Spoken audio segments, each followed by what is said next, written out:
Hello students, welcome to my channel Gyan Ganit. हमने algebra of matrix हमारा almost complete हो गया है। अब हम कर रहे हैं डिटर्मिनेंट। डिटर्मिनेंट आप कैसे निकालोगे, मैट्रिक्स का डिटर्मिनेंट कैसे आप सोल्व करना है। सबसे पहले आपको एक बात याद रखनी है, मैट्रिक्स का जो भी मैट्रिक्स का आप डिटर्मिनेंट निकालते हो वो मैट्रिक्स हमेशा एक स्क्वायर ऑर्डर की होनी चाहिए। मैट्रिक्स क्या होनी चाहिए, हमेशा ऑर्डर क्या होना चाहिए उसका, n क्रॉस n, मतलब 2 क्रॉस 2, 3 क्रॉस 3, 4 क्रॉस 4।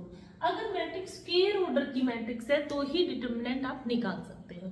जैसे कि आपने मल्टीप्लाई में देखा था कि मल्टीप्लाई में क्या था, दो मैट्रिक्स थी, दो मैट्रिक्स का मल्टीप्लीकेशन तब कब पॉसिबल होता है, जब यहाँ पर a क्रॉस b मैट्रिक्स या m क्रॉस n मैट्रिक्स है और यहाँ पर भी कोई मैट्रिक्स है m क्रॉस n, ये दोनों क्या होने चाहिए, इक्वल होने चाहिए। जो पहली वाली मैट्रिक्स का कॉलम और दूसरी वाली मैट्रिक्स के रो के इक्वल होना चाहिए, ये चीज हमने पढ़ी थी। अब आपको करना है डिटर्मिनेंट निकालना है। डिटर्मिनेंट कैसे निकालेंगे, डिटर्मिनेंट हमेशा एक तो याद रखना है कि सिर्फ स्क्वायर मैट्रिक्स का ही डिटर्मिनेंट आप फाइंड आउट कर सकते हैं, अदरवाइज किसी दूसरी मैट्रिक्स का हम डिटर्मिनेंट फाइंड आउट नहीं कर सकते। जनरल आपके पास देखो एक इक्वेशन होती है, मैट्रिक्स के रूप में भी बताएंगे। जैसे ये एक आपके पास इक्वेशन है, आपने इन दो इक्वेशन को आपने सोल्व किया होगा छोटी क्लासेस में। छोटी क्लासेस में आपने इन इक्वेशन को सोल्व किया है, यहाँ से x और y की वैल्यू निकाली है, उसी तरीके से आपको डिटर्मिनेंट निकालना है। देखो ये दो इक्वेशन है, जो इक्वेशन फर्स्ट है, इक्वेशन फर्स्ट से हम x और y की वैल्यू निकाल सकते हैं, x अपॉन y की वैल्यू निकाल सकते हैं। यहाँ से a1x is equal to minus का b1y, यहाँ से x अपॉन y की वैल्यू अगर आप निकालते हो तो माइनस का b1 अपॉन a1, ये हो गया। ऐसे ही जो दूसरी इक्वेशन है फ्रॉम इक्वेशन सेकंड से भी आप x अपॉन y निकालोगे तो ये आपके पास होगा माइनस का b2 अपॉन a2। दोनों की वैल्यू हमने किस में निकाली है, x अपॉन y में निकाली है, तो यहाँ से हम दोनों इक्वेशन को इक्वेट करा देंगे, इक्वल टू रख लेंगे। ये आपकी equation 3, 4 first from equation third and fourth, third और फोर्थ से दोनों ही x अपॉन y की वैल्यू है तो दोनों को हम इक्वल टू रख देंगे। माइनस का a1 अपॉन माइनस का b1 upon a1 equal to minus का b2 अपॉन a2। ये माइनस से माइनस कैंसिल हो जाएगा। अब यहाँ से क्रॉस मल्टीप्लाई होगा, b1 a2 equal to a1 b2। अब एक चीज को हम इधर माइनस में ले आते हैं तो a1, यहाँ से एक चीज को आप लेके जाओगे तो a1 b2 minus b1 a2, ये आपका क्या हो जाएगा, 0। ऐसे आपको डिटर्मिनेंट निकालना है। डिटर्मिनेंट आपको कैसे निकालना है, ऐसे। अब देखो मैट्रिक्स के रूप में हम कैसे निकालेंगे, नोटेशन ये होती है, आपने मोड पढ़ा है छोटी क्लास में, तो ये मोड वाली नोटेशन को ही डिटर्मिनेंट बोला जाता है। अब ये मोड ऑफ मैट्रिक्स हो गया। अब तुम मैट्रिक्स का मोड कैसे निकालोगे, इसका मतलब ये नहीं है कि यहाँ पर वो जो तुमने छोटी क्लासेस में पढ़ा है मोड वो ही है, ये मैट्रिक्स का मोड है, डिटर्मिनेंट ऑफ मैट्रिक्स। जैसे ये तो है, जैसे आपने छोटी क्लासेस में जैसे आपने इक्वेशन को सोल्व करना सीखा था, वहां से आप x और y की वैल्यू निकालते थे, एलिमिनेशन मेथड या सब्स्टिट्यूशन मेथड, किसी भी मेथड से किया था। तो यहाँ पर अब जो इक्वेशन आपके पास इक्वेशन दी होगी उनको भी आपको सोल्व करना है।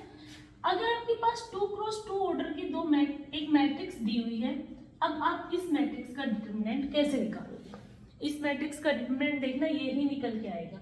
कैसे, पहले आपको यहाँ पर क्रॉस मल्टीप्लाई करवानी है, दो एलिमेंट 4 एलिमेंट है 2 क्रॉस 2 ऑर्डर की मैट्रिक्स में, तो आपको क्या करवाना है, यहाँ पर क्रॉस मल्टीप्लाई करवाना है। लेकिन क्रॉस मल्टीप्लाई करवाते टाइम आपको क्या याद रखना है, पहले a1 की b1 के साथ b2 के साथ करवाई, a1 की मल्टीप्लाई b2 के साथ, फिर a2 की मल्टीप्लाई किसके साथ करवाई, b1 के साथ, और बीच में जो साइन लगेगा वो क्या लगेगा, माइनस का।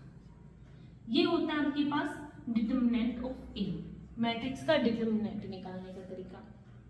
यही तरीका यहाँ पर हमने सोल्व किया है इक्वेशन को, तो भी हमारा डिटर्मिनेंट यही आया है, और यहाँ से आप डायरेक्ट निकालोगे तो भी डिटर्मिनेंट यही आया। ठीक है, ऐसे ही अगर आपके पास एक क्वेश्चन दिया हुआ है, एक मैट्रिक्स दी हुई है ए जिसका 3, 4, 6, 9, इस मैट्रिक्स का आपको क्या निकालना है, डिटर्मिनेंट फाइंड आउट करना है। इस मैट्रिक्स का क्या करना है, डिटर्मिनेंट फाइंड आउट करना है। तो कैसे करोगे, 3 की मल्टीप्लाई 9 के साथ, 3 की मल्टीप्लाई 9 के साथ 27 और फिर 6 की मल्टीप्लाई 4 के साथ 24 और बीच में जो साइन लगेगा वो क्या लगेगा, माइनस का हो जाएगा। तो 27 माइनस 24 कितना आ गया आपके पास 3। तो यहाँ पर इस इक्वेशन का डिटरमिनेंट कितना आया है 3। ठीक है, इस मैट्रिक्स का डिटरमिनेंट कितना आ गया 3। ऐसे ही आपको कोई भी मैट्रिक्स दी हुई है आप उसका डिटरमिनेंट इजीली फाइंड आउट कर सकते हो।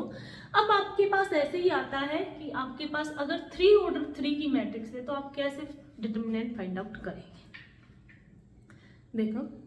देखो अब आपके पास ये 3 ऑर्डर 3 क्रॉस 3 की मैट्रिक्स दी हुई है। अब आप इस मैट्रिक्स का डिटरमिनेंट कैसे फाइंड आउट करोगे। आपने स्क्वायर मैट्रिक्स का डिटरमिनेंट फाइंड आउट करना आ गया, तो ऐसे ही इसमें करना है। आप किसी भी रो या किसी भी एक कॉलम को लेके इस मैट्रिक्स का आप डिटरमिनेंट फाइंड आउट कर सकते हो। जैसे हम सबसे पहले ले रहे हैं फर्स्ट रो के अकॉर्डिंग हम क्या ले रहे हैं, इसका डिटरमिनेंट फाइंड आउट कर रहे हैं। तो फर्स्ट रो में फर्स्ट एलिमेंट क्या है आपका A1 को आप रख दो और यहाँ पर आपको लिखना है A1 वाली लाइन छोड़ दो और जो फर्स्ट कॉलम है और फर्स्ट रो दोनों छोड़ दिया। तो आपके पास ये एक बॉक्स बचा, इस बॉक्स को आप यहाँ पर लिख दो B2 C2 B3 C3। ठीक है, ये आपके पास है पहला एलिमेंट की आपने फर्स्ट रो के पहले एलिमेंट के साथ आपने करा। यहाँ पर आपको ये एक स्क्वायर मैट्रिक्स नहीं दिख रही है, अब आपका तो इजीली इसका डिटरमिनेंट कर सकते हो। ऐसे ही जब दूसरा एलिमेंट आपके पास है B1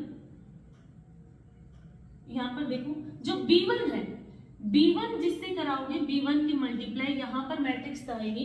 कौन सी मैट्रिक्स आएगी ये देखना, जब B1 वाली रो को आप कॉलम को छोड़ दो, इस कॉलम को आप छोड़ दो और इस रो को छोड़ दो, तो आपके पास क्या बचा A2 A3 C2 C3।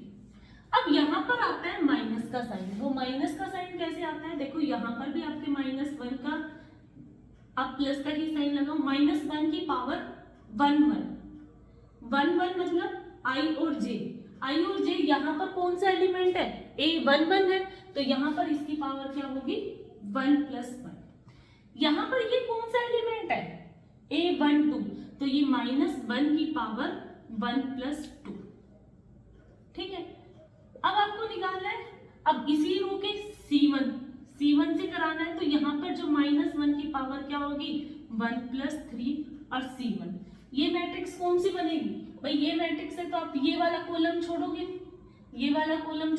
पहले वाली रो जो एलिमेंट से आप मल्टीप्लाई करवा रहे हैं उसी एलिमेंट की वो कौन सी रो में आ रहा है और कौन सी कॉलम में आ रहा है, आपको उस वही रो और वही कॉलम छोड़ना है। तो ये आपके पास एक स्क्वायर मैट्रिक्स बचेगी A2 B2 A3 B3। अब देखो यहाँ पर माइनस का साइन को आपको याद रखना है, यहाँ पर जो माइनस का साइन चलता है वो अल्टरनेट चलता है, वो आप जब क्वेश्चन ज्यादा सोल्व करोगे तो आपको समझ भी आ जाएगा। तो -1 की पावर 2, तो ये तो प्लस हो जाएगा, तो A1। अब यहाँ पर क्रॉस मल्टीप्लाई वैसे ही करानी है जैसे आपने स्क्वायर मैट्रिक्स में करवाई थी, B2 की C3 के साथ, B2 C3 और B3 की C2 के साथ, और बीच में क्या आता है माइनस का साइन। ये हो गया।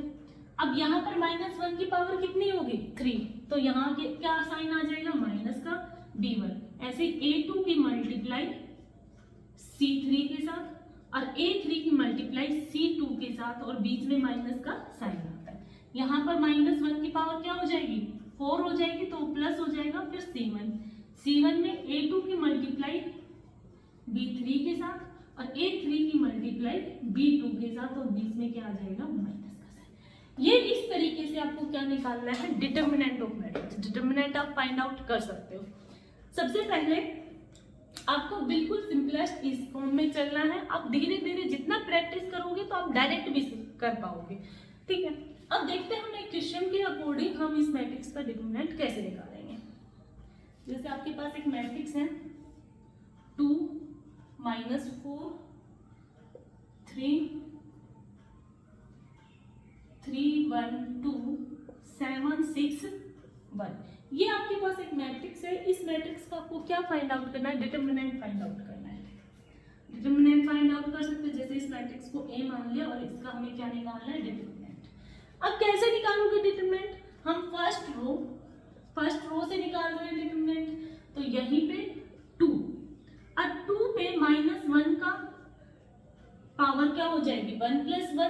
क्योंकि ये कौन सा एलिमेंट है, A11 वाला एलिमेंट है, तो यहाँ पर 2। अब ये आप जो ये 2 है जहां पर उस रो को छोड़ दो और उस कॉलम को छोड़ दिया, तो यहाँ पर आपका क्या बचा 1 2 6 1। फिर प्लस -1 की पावर 1 + 2, 1 + 2 वाला एलिमेंट कितना है -4। -4 के साथ आपके पास कौन सी कॉलम आएगी, कॉलम रो यही रहेगा और सेकंड कॉलम को आप छोड़ दो 3 2 7 1। उसके बाद है 3 वाला लेना है आपको, फर्स्ट रो के सारे एलिमेंट के साथ आपको करानी है, तो ये आपका तो -1 की पावर 1 + 3, 3 के साथ आपको मल्टीप्लाई करानी है, तो यहाँ पर जो सेकंड ऑर्डर की मैट्रिक्स बची वो 3 1 7 6 ये आपके पास। अब आप इजीली सोल्व कर सकते हो, यहाँ पर 2 × 1 की मल्टीप्लाई 1 माइनस 6 × 2 12, तो 1 - 12 माइनस का 11। यहाँ पर ये माइनस का साइन होगा, पावर में माइनस का साइन, और ये -4 तो माइनस माइनस प्लस हो जाएगा, और यहाँ से 3 - 14, 3 - 14 कितना हो जाएगा 11, माइनस का 11। इधर ये प्लस का हो जाएगा 3 × 18 6 18 - 7, तो यहाँ पर भी कितना आ गया 11 आ गया। अब इनकी आपस में मल्टीप्लाई हो जाएगी, माइनस का 22 माइनस का 44 प्लस का 33। अब इसको आप सोल्व करोगे तो ये कितना आ जाएगा माइनस का 33 माइनस का 33, तो इसका डिटरमिनेंट आपके पास कितना आया माइनस का 33। इस तरीके से आप डिटरमिनेंट फाइंड आउट कर सकते हो। ऐसे ही आप जब तक आप इस क्वेश्चन को फर्स्ट टाइम करोगे तो आपको थोड़ी प्रॉब्लम होगी, आप डायरेक्ट भी इसको सोल्व कर पाओगे जब तक आप जितनी ज्यादा प्रैक्टिस करोगे उसके अकॉर्डिंग। अब आपके पास आता है एक सिंगुलर मैट्रिक्स और नॉन सिंगुलर। सिंगुलर और नॉन सिंगुलर उसके बारे में हम पढ़ेंगे। जब भी आप किसी भी मैट्रिक्स का डिटरमिनेंट कर रहे हो, अगर वो इक्वल टू 0 आ जाता है तो वो होता है सिंगुलर, अगर नॉट इक्वल टू 0 आता है तो वो होती है नॉन सिंगुलर।